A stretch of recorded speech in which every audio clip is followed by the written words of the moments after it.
Dans un petit hôtel isolé, au bord d'un lac oublié par les cartes, il y avait une chambre que personne ne voulait. La chambre 214. Elle n'apparaissait pas sur les plans officiels, ni sur le site de réservation. Mais elle était bien là. Juliette, journaliste indépendante, spécialisée dans les phénomènes inexpliqués, avait entendu parler de cette chambre, dans une discussion entre deux anciens employés de l'hôtel.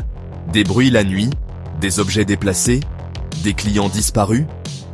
C'était tout ce qu'il lui fallait pour sa prochaine enquête. Elle réserva une semaine dans cet hôtel, demandant explicitement la chambre 214. L'homme à la réception pâlit quand elle prononça le numéro. Ce n'est pas une chambre pour les clients. Alors pourquoi elle est toujours verrouillée de l'intérieur?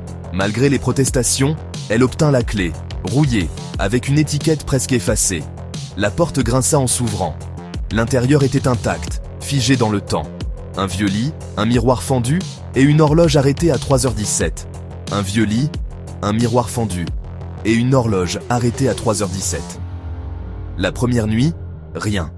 La seconde, elle entendit des pas, dans la pièce au-dessus. Mais il n'y avait pas d'étage. La troisième nuit, elle se réveilla, glacée, et trouva un mot griffonné au pied de son lit.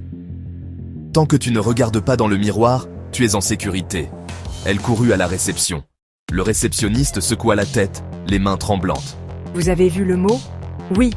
Qui l'a écrit? Quelqu'un qui a disparu. Après avoir regardé dans le miroir. » Mais Juliette était curieuse et imprudente. La nuit suivante, à 3h17, elle se leva, alluma sa lampe torche et fixa le miroir fendu. Une silhouette apparut derrière elle, immobile, floue. Une voix glacée murmura « Maintenant, tu fais partie de nous. » On ne revit jamais Juliette. La chambre 214 est à nouveau verrouillée.